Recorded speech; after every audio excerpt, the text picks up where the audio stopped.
Туруктуу өнүгүүнүн сунуштары коомдук фонду өлкө аймагында 2014 жылдан тарта жарандарды социалдык экономикалык жактан өнүктүрүү боюнча бир катар долбоорлорду даярдоодо окуу тренингтерди өткөрүп келет. Аталган уюм Кыргызстандагы жана Тажикстандагы калктын аялуу катмарынын жашоо деңгээлин жогорулатуу максатында иш алып барат. Мында алгач жеке бизнесин баштай турган жарандарга окутуулар өткөрүлөт. Андан соң алар жазган долбоорлор комиссия тарабынан жактырылса, бизнести алып кетүүгө фонд тарабынан жардам көрсөтүлөт.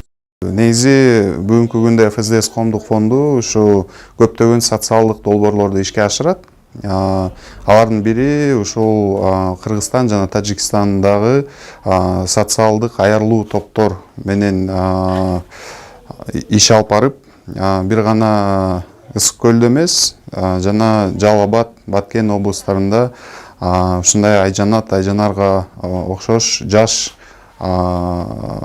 жаштардын активисттери менен иш алып барабыз да. Айжанат Аскерова менен Айжанар Иманкожоева да аталган уюм тарабынан өткөрүлгөн окутууларга катышып, жазган долбоору ишке ашкан жаш ишкерлер. Алар өзү жашаган Түп районунда англис тилин үйрөтүүчү жана жалпы республикалык тестирлөөгө даярдоочу окутуу борборун ачышкан. Бул мындагы жашоочуларга жакын жана ыңгайлуу болору белгиленди. Жаш ишкерлер окутуу борборун өнүктүрүү багытында алдыда дагы башка тилдерди үйрөтүүнү пландашууда. Англис тили азыр абдан өнүгүп жаткан кези жана абдан керектүү тил деп эсептейм.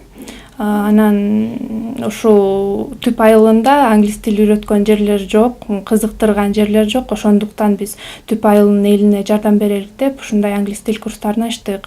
Анткени биз өзүбүз да окучук, Караколдо окучук, бирок аякка жолго көп убакыт жана көп акча кетип калчу. Күнүнө 2,5 сааттан биз жолго коротчук да. Ошондуктан биз бияка ачалык деп чечтик. Түп айылынын элдерине жардам бериш үчүн.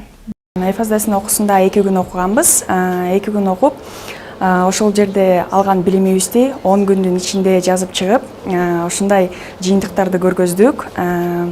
Бул эмне себептен жаздык? Анткени бул Түп районунун калоочуларынан биринчи сурадык, англис тилине кызыгасыңарбы деп, биринчи ошондой жүргүзүүлөрдү жүргүздүк. Анан ошондон кийин ушундай курсту ачалы деп чечтик.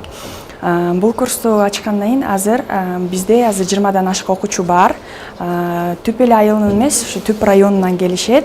Көптөгөн кызыгуучулар болуп жатат жана сабактарыбыз азыр жакшы өтүп жатат. Окутуу борборунун ачылганына аз убакыт болсо да тил үйрөнгүсү келген кызыгуучулар көп. Мында мугалимдер ар бир окуучуга өзүнчө көңүл буруп, окуучуларга тилди оңой жана натыйжалуу үйрөтүү багытында иш алып барат. Мен бул курстун ачылганына абдан сүйүндүм.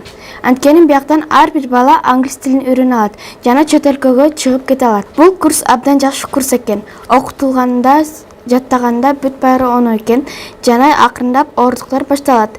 Бирок баары жеңил болуп жатат мага. Белгилей кетсек, аталган окутуу борборунда учурда 20га жакын окуучу билим алып, 3 мугалим эмгектенет.